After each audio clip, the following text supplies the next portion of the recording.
السلام عليكم ورحمة الله وبركاته. أهلا وسهلا بكم في قناة كروشيه ستايل. معاكم هدى عبد المنعم. النهاردة إن شاء الله هنعمل مع بعض شنطة للأطفال الصغير، يعني تناسب من سنتين ل4 5 سنين. شنطة بسيطة جدا وما فيهاش أي حاجة. كل اللي هنحتاجه شلة من خيط المكرمية المصري، شلة واحدة بس، وإبرة رقم 4.5، وهنحتاج كمان الولاعة طبعا، دي لازم معانا في خيط المكرمية المصري. وهحتاج خرز لولي مقاسه تقريبا نص ملي، نص سنتي، يعني القطر بتاع الخرز معايا. ثواني هفضلكوا حبة عشان تشوفوه. وهحتاج منه حوالي 100 خرزة، بما يعادل تقريبا 50 ل 55 سنتي طول الحزام اللي انا هعمله منه. شايفين مقاسه ده صغير مش كبير، وفي نفس الوقت مش صغير قوي يعني.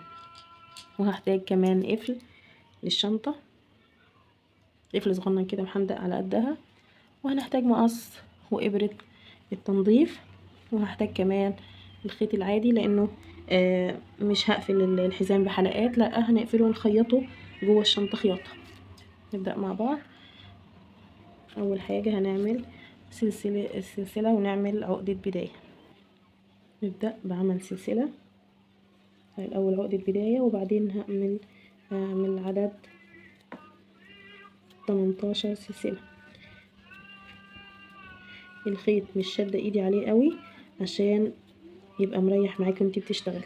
خيط مكرمية مصر اللي معايا متوسط السمك، الخيط فيه لمعة بسيطة منه، فيه يعني بيلمع لمعة بسيطة مش كتير. هعمل 18 سلسلة وهوريكي هنعمل ايه كمان. هعدهم 1 2 3 4 5 6 7 18. انا كده عاملة 21. هفك 2 سلسلة، يبقى انا كده عاملة 19. هحسب منهم سلسلة الارتفاع. هلف الشغل وهشتغل في الجنب بتاع السلسلة، مش هشتغل في الحلقة اليمين ولا في الحلقة الخلفية، قصدي مش هشتغل يعني في ظهر السلسلة، هشتغل هنا في الجنب. وهعمل غرز حشو في كل الغرز، حشو عادية بدون تزايد لغاية ما اوصل لاخر السطر. يعني هشتغل 18 غرزة حشو. طبعا اللي بيتلخبط في العدد يعد السطر كل مرة عشان ما يحصلش اي تزايد او يحصل زيادة او نقص في عدد السلاسل وعدد الغرز قصدي، وهيتلخبط منك الشغل. هكمل غرز حشو في كل السلاسل اللي انا اشتغلتها، وهرجع اقولك نعمل ايه بعد كده. انا دلوقتي وصلت لاخر سلسلة في السطر اللي معايا، يعني المفروض معايا 18 غرزة حشو. ادي 1 2 3 4 12 13 14 15 16 17 18. الغرزة الأخيرة دي هشتغل فيها تزايد ب3 غرز، يعني هشتغل فيها، أنا اشتغلت واحدة هشتغل كمان واحدة تانية، يبقى أنا كده اشتغلت فيها 3 غرزة حشو. أنا اشتغلت كده لأني مش هلف وارجع وبعدين أعمل الشغل الدائري هنا، لأ هشتغل وهاخد في بداية السطر خالص. أنا اشتغلت 3 غرزة حشو. هدخل هنا في أول، شايفين اللي عند حلقة البداية كده، عند عقدة البداية، وهشتغل، هدخل وهسحب الخيط وهشتغل 2 غرزة. يبقى انا عندي كده في الدوران ده عندي 5 غرزة حشو خلاص. وهكمل بقى في كل السلاسل. هشتغل في الناحية التانية، اشتغلت في اللفة الأمامية، هرجع اشتغل في اللفة الخلفية أو في الجنب التاني بتاع السلسلة. غرز حشو برضو في كل الغرز بدون تزايد. بقى السطر هنشتغله بدون تزايد.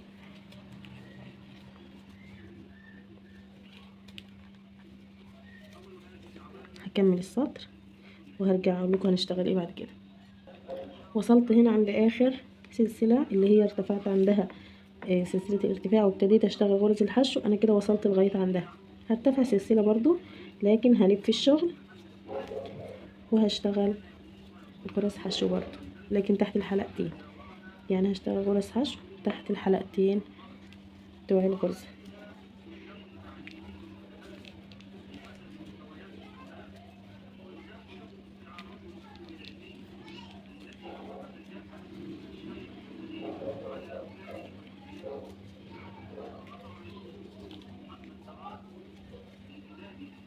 هشتغل 17 غرزة حشو، وبعدين هقول لكم هنعمل ايه بعد كده. يعني هعد 17 غرزة وبعدين هبدأ اشتغل التزايد.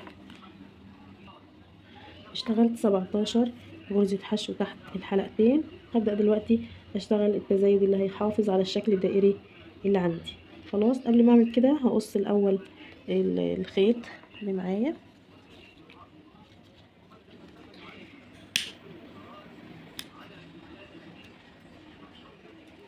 خلاص كده هبدأ اعمل التزايد. اول حاجة هندخل هنا هنعمل المفروض في الغرزة 18 هنشتغل تزايد غرزتين في غرزة الحشو رقم 18 في السطر. خلاص وهعمل هنا غرزة حشو عادية.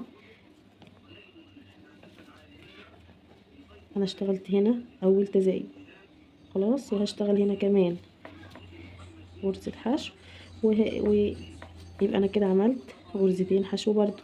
وهشتغل برضك هنا تزايد، يعني اشتغلت 3 تزايد لغاية دلوقتي. هشتغل كمان في الرابعة،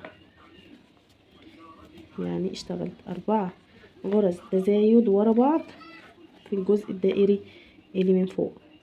خلاص يبقى انا اشتغلت 1 2 3 4 غرز تزايد اشتغلتهم، وبعدين هبدأ اشتغل غرز حشو عادية منفردة من غير اي تزايد في باقي السطر. هكمله برضو وهرجع اقول لكم المفروض نعمل ايه تاني. خلصت كده السطر شغل، هرتفع سلسلة والف الشغل واشتغل غرز حشو عادية في 17 غرزة حشو برضو تحت الحلقتين. انا شغلي هنا كله تحت الحلقتين. هشتغل واعد 17 غرزة حشو. انا كده عملت 3.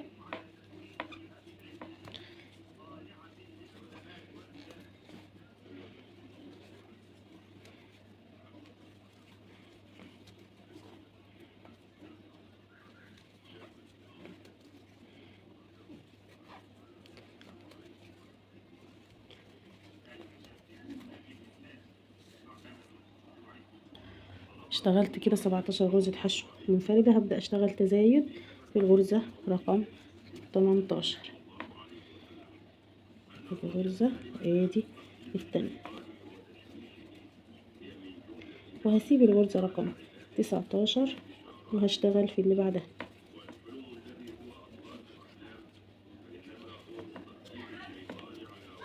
هشتغل اللي بعدها غرزة عادية فردية، وهشتغل في اللي بعدها تزايد.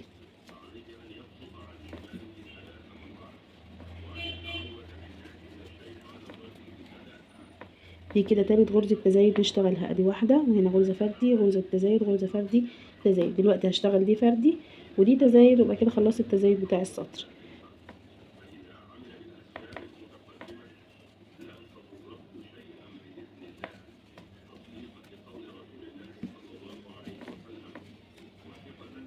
كده خلاص خلصنا. هنشتغل بقى غرز حشو عادية في كل الغرز. هكمله وهشتغل وبعدين هرجع اوريكم هنشتغل ازاي تاني. دلوقتي هرتفع سلسلة وهلف الشغل وهشتغل برضو 17 غرزة حشو، لكن هشتغل غرزة تزايد واحدة وهشتغل غرزتين فردي، غرزة تزايد وغرزتين فردي لغاية ما اوصل لاخر الغرز بتاعة التزايد، وبعدين هشتغل كمان السطر ده باقي السطر غرز حشو عادية. خلاص يبقى هرتفع سلسلة. دلوقتي خلاص عملت السطر اللي قلت لكم عليه. هرتفع سلسلة وهلف الشغل برضو وهشتغل غرز. السطر ده بقى هنبدأ نشتغل غرزة نص عمود، بعدها غرزة منزلقة عشان ناخد شكل حبات لولي او حبات منتفخة او غرزة مجسمة في الوش بتاع الشنطة. يعني انا دلوقتي هبدأ بغرزة نص عمود. ممكن اللي بيحب يشتغل غرز الباف بالخيط المكرمية هتبقى كبيرة، بس دي هتبقى مناسبة اكتر. وبعدها غرزة منزلقة،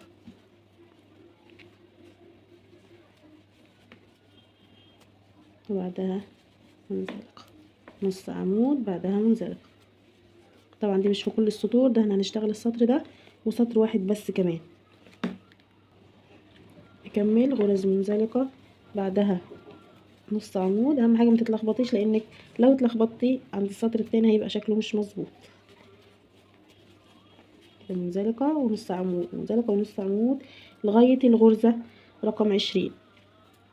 يعني هعد 20 غرزة، وفي الغرزة ال21 هنبدأ نعمل تزايد بتاع الشنطة. اشتغلت كده دول 20 غرزة، غرزة منزلقة، غرزة حشو، غرزة نص عمود اسفة، بعدها منزلقة، نص عمود منزلقة، لغاية ما وصلت للغرزة رقم 20. قبل ما اكمل بس السطر، عايزة اقول حاجة، ان انا بشتغل على الظهر بتاع الشنطة عشان لما اجي اعدل الوش هو ده اللي هيديني الشكل المجسم من قدام. يعني الغرزة دي جمالها في القلبة بتاعتها مش في العدلة. خلاص، هبدأ بقى دلوقتي اعمل التزايد في الغرزة رقم 21. طبعا ده الدور على غرزة نص العمود، هعمل نص عمود وبعدها منزلقة في نفس الغرزة.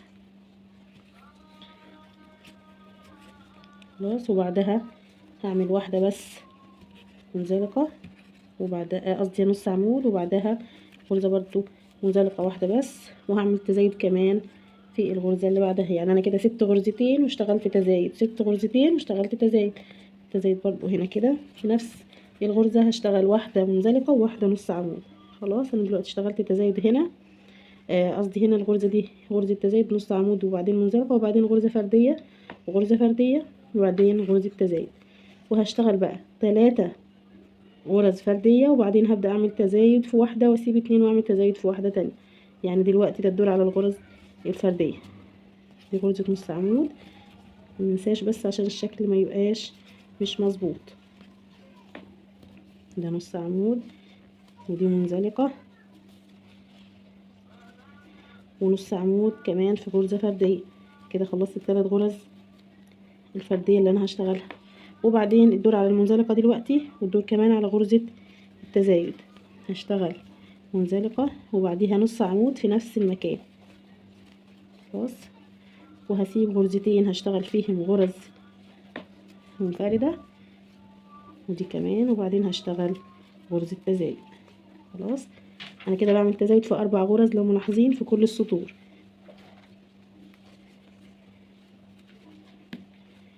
خلاص كده خلصنا غرز التزايد بتاعي. شايفين شكلها من ورا مش باين خالص؟ ده شكل ظهر بتاع الغرزة اللي احنا اصلا عايزينه في وش الشنطة. يعني ده اللي هيبقى الشكل الخارجي بتاع الشنطة، وده اللي هيبقى من جوه. ده اللي انا بشتغل الغرزة دي عشان انا عايزة ظهرها، اصلا عايزة القلبة بتاعتها. انا كده عملت هنا في تزايد ودي فردي ودي فردي، وهنا تزايد، وخلاص كده اشتغلت الفردي. هكمل بقى غرز فردية.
خلاص كده خلصت.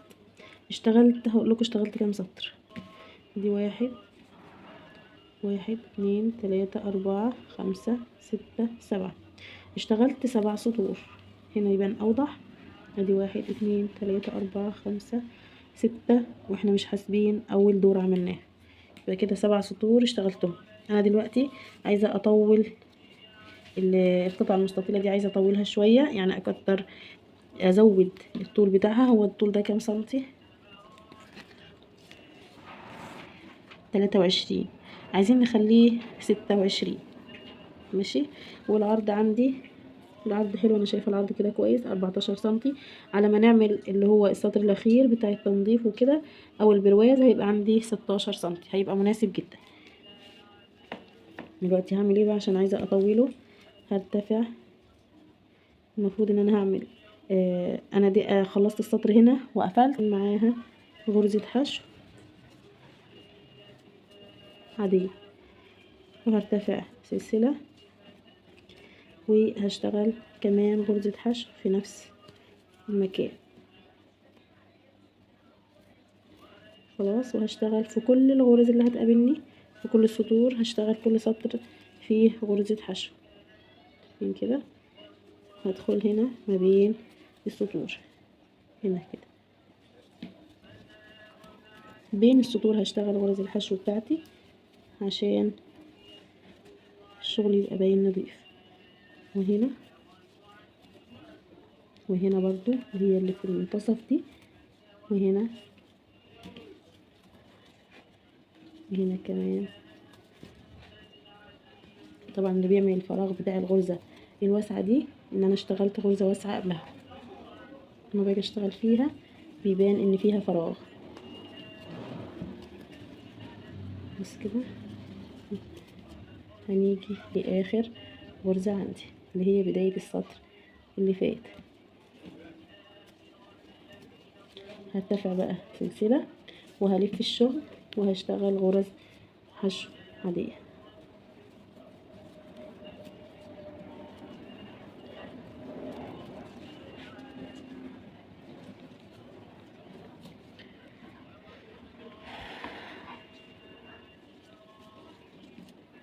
قلتلكوش اشتغلت كام غرزة.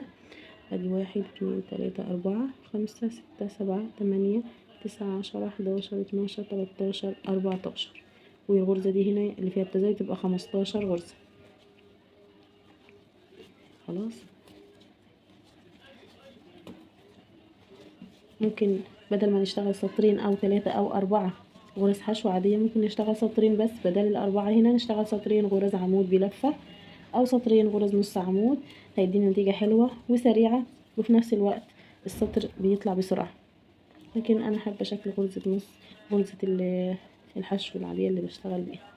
انا بتكلم على انه لو حد مستعجل يعني.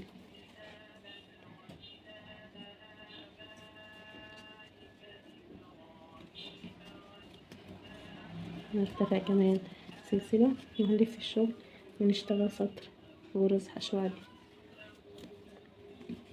غرز حشو تاني هكمله. خلاص كده خلصت. اشتغلت 4 سطور غرز حشو عادية. دلوقتي هقص الخيط وهقفل، هسحب.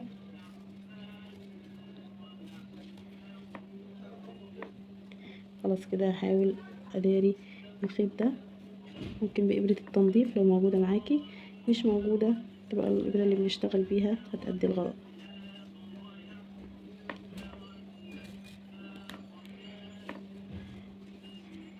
فين هتبقى كده. بس هأداري انضف الخيط هنا وارجع اوريكي ايه المعمول بعد كده. القطعة المستطيلة دي عندي طولها دلوقتي بقى 26 سنتي بالظبط، والعرض عندي لسه زي ما هو 14 سنتي. طبعا عايزة تعملي غرز برواز تجيبي اخرها براحتك، عايزة تخليها كده هي كده عرضها حلو جدا ومناسب لطفلة 2 ل4 5 سنين. المفروض الشنطة هتبقى كده، وهنخليها يبقى ليها قلاب كده. ممكن طبعا اللي حابب يحط زرار ماشي، لكن احنا محضرين قفل. المفروض نعمل بقى ايه اجناب هنا علشان تدي وسع الشنطة من جوه.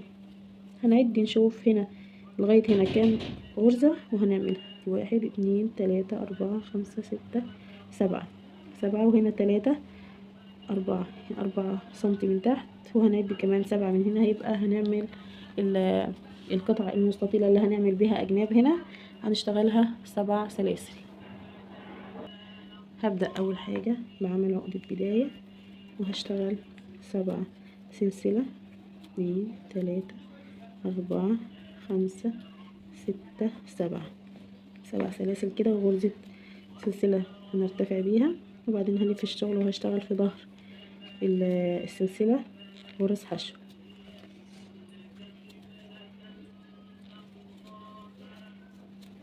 هشتغل طبعا 7 غرزة حشو على ال7 سلاسل اللي اشتغلناها، وغرزة سلسلة الارتفاع ما بنحسبهاش وما بنشتغلش فيها.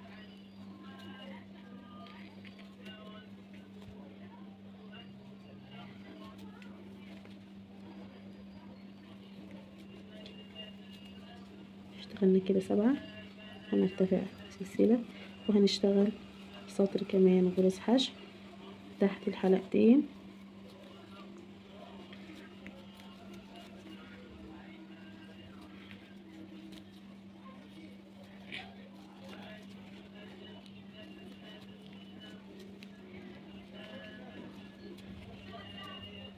نبدأ السطر التاني ده، هشتغل كمان سطر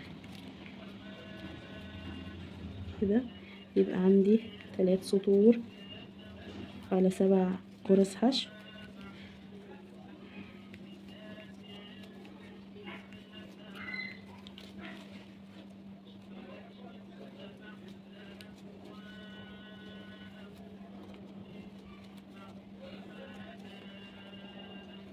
خلصت كده، يبقى كده كل غرزة هنشتغلها هنخيطها قصاد غرزة، هتتخيط كده، شايفين هتتخيط كده، وهنقلب كده. هنا هنفوت 3 غرز قصاد ال3 سطور، وهنقفل برضو كده قصاد 7 غرز برضو، وهيبقى ده هو القلاب بتاع الشنطة. خلاص هنشتغل كمان قطعة تانية زيها بالظبط وهوريكم هنخيطها ازاي. عملت قطعتين زي بعض وسبت مسافة من الخيط عشان اخيط بيها القطعة دي في الشنطة.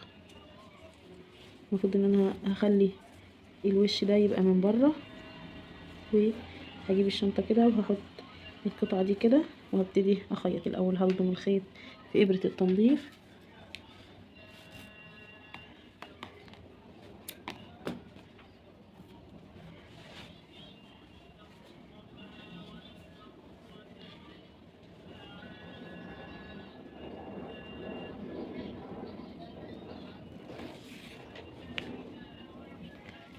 خلاص كده هنحط زي ما قلت كده، هنخيط بأول سطر. هنخش هنا تحت الغرزة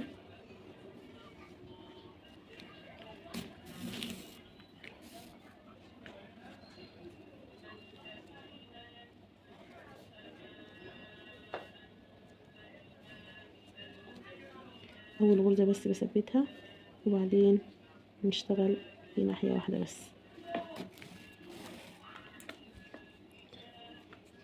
خلاص كده هنشتغل هنا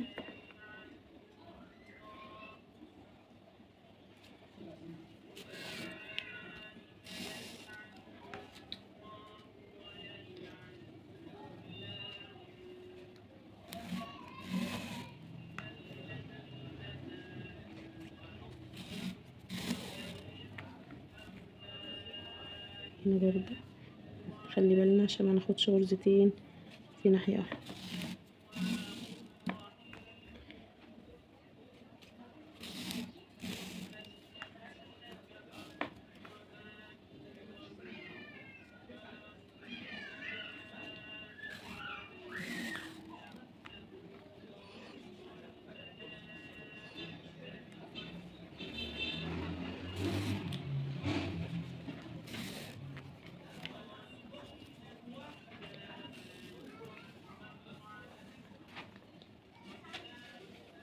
هدخل هنا على طول في الغرزة دي اللي عليها الدور.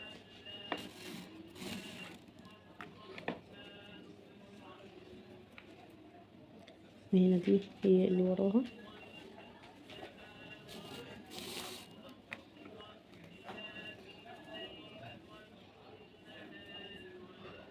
ودي هي برضو اللي عليها الدور.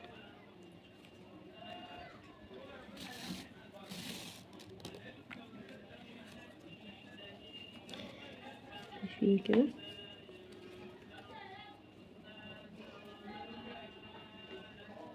ندخل برضو في الغرز اللي عليها الدور، كل غرزة قصاد غرزة.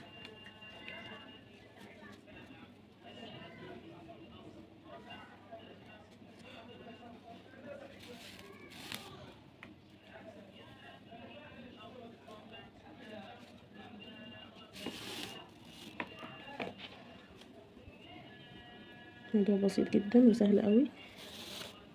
كمان الشكل النهائي بتاعه عند اخر غرزة هنا هشتغلها، بعد ما اشتغلتها تحت ناحية واحدة بس من الغرزة هشتغلها برضو مرة تانية في الحلقتين كتثبيت ليها. شايفين؟